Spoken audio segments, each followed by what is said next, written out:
Hello, my name is Jongsoo LEE and I'm working as an assistant clinical professor at Severance Hospital, Yonsei University College of Medicine. It is my honor to attend as a speaker at KPS-APSU, and especially in the same session as Professor Lerner, who is one of the leading researchers of bladder cancer. The presentation topic given to me today is about the molecular classification of bladder cancer. For many years, cancer has been treated as one disease for every individual. These days, researchers are on their way to discover evidence for personalized therapy. In the case of breast cancer treatment, they use different treatment by molecular subtypes.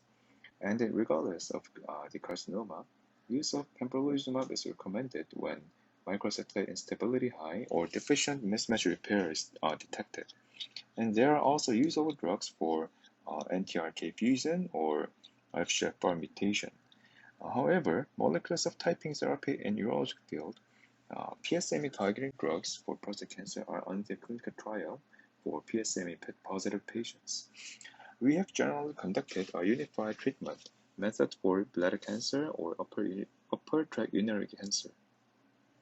And we know that patients respond differently to these treatments, but it is difficult to classify them clinically. I brought some cases here.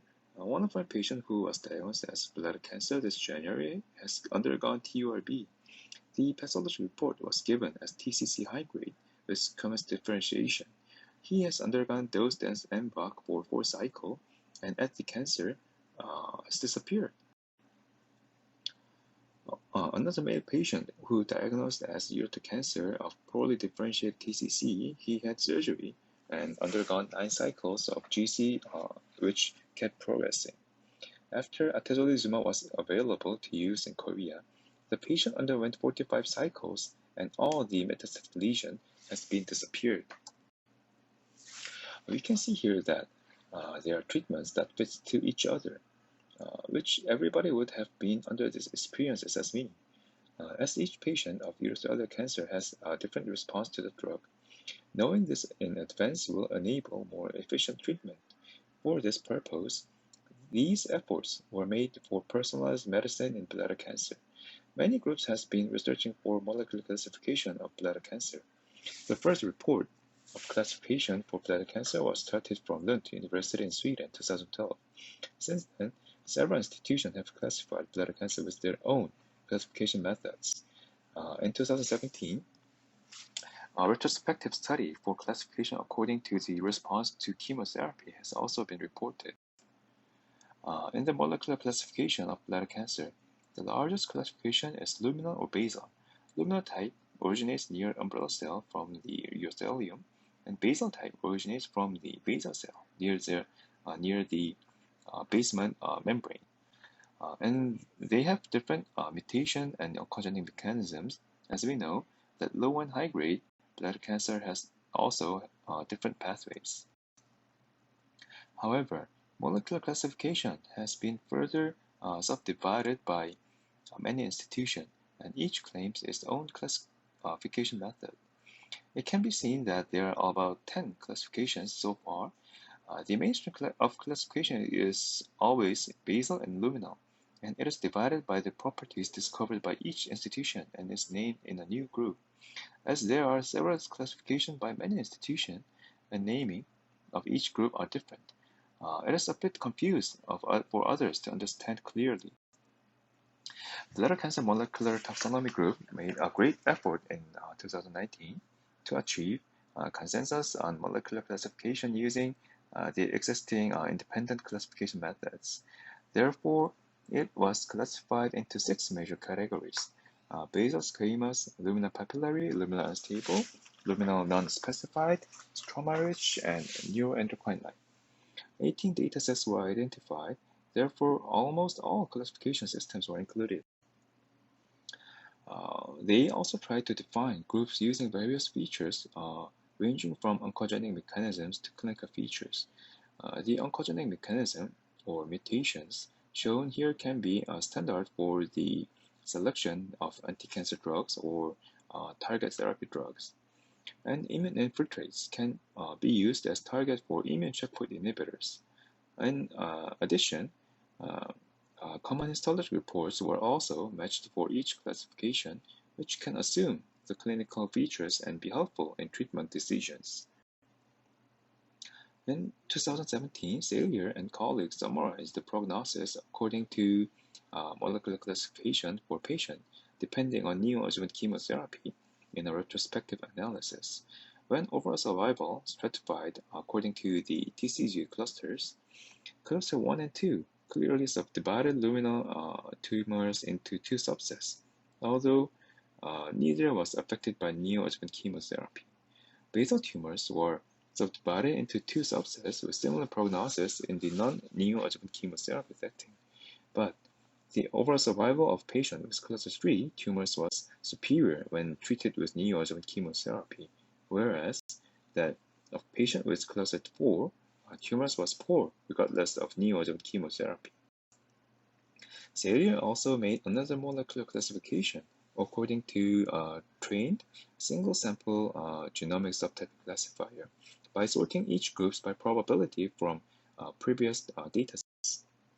However, using the genomic subtype classifier, which predicts the classification, prognosis of the non-neoadjuvant chemotherapy or neoadjuvant chemotherapy groups was compared again. It was revealed that luminal group has had the best prognosis in the non-neoadjuvant chemotherapy group, but in the neoadjuvant chemotherapy group, as same with TCGA classification, overall survival of the basal type has been significantly increased, which shows basal type tumor has good response to neoadjuvant chemotherapy. Since atezolizumab received FDA approval for the treatment of bladder cancer, several ICIs have been approved so far. These are our brand new weapons for curing urothelial cancer patients. In the historic study on atezolizumab, survival rates seem to depend on the expression of PD-L1 in immune cells, so IC2 and 3 showed better survival than others. When this was classified according to the TCGA subtype, higher expression of PD-L1 in both immune cell and tumor cell were seen in the basal type bladder cancer. However, when looking at the response to treatment, although good response was shown in the basal type, as they showed high expression of PD-L1, luminal type cluster 2, which is the luminal infiltrated type, showed the best response. Here we can predict that any other factor than immune cell or tumor cell PD-L1 expression may affect the response of immune checkpoint inhibitor. In another study using atezolizumab, here we used the Lund and TCGA classification. PD-L1 expression of immune cell or tumor cell was high in squamous cell, cancer-like, and Uro-B group, which was mainly of basal type of TCGA classification. As we can expect, this group showed good response to the drug, but the response was the best in the genomically unstable, which was also mainly of TCGA cluster 2, the luminal infiltrated type, which did not show especially high PD-L1 expression. Another point is that this may be due to the high tumor mutation burden in both groups. However, it may suggest that molecular classification can help in immune checkpoint inhibitor selection. Although it is still difficult to apply the molecular classification clinically, the expected optimal treatment for each subtype is currently available based on these evidence and information. While the studies for molecular classification is going on, better results is expected in the future. As molecular heterogeneity is a characteristic feature for all human cancer, it is hard to cure a patient with single treatment approach. After planning the first-line treatment based on biopsy tissue, because of the heterogeneity, untreated molecular subtypes will grow, which make the disease to recur and become metastatic disease. Therefore, the treatment should not be based on the initial biopsy tissue and diagnosis.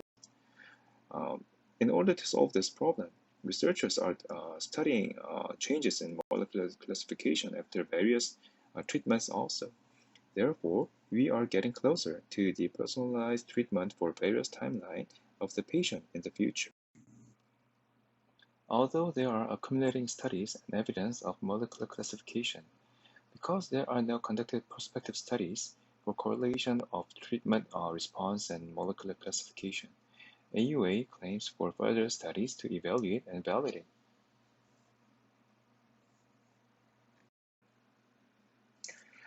EAU also says that it is still a result that can only be used for research, and it is not a standardized classification.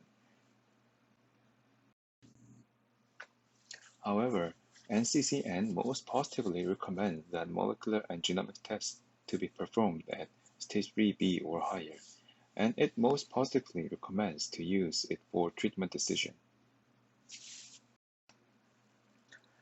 For bladder cancer, one treatment platform has been applied to all patients for a very long time, without any special treatment development. It is hoped that with ongoing studies, molecular classification may be achieved, and it will be helpful not only for biological study, but also for clinical and patient treatment.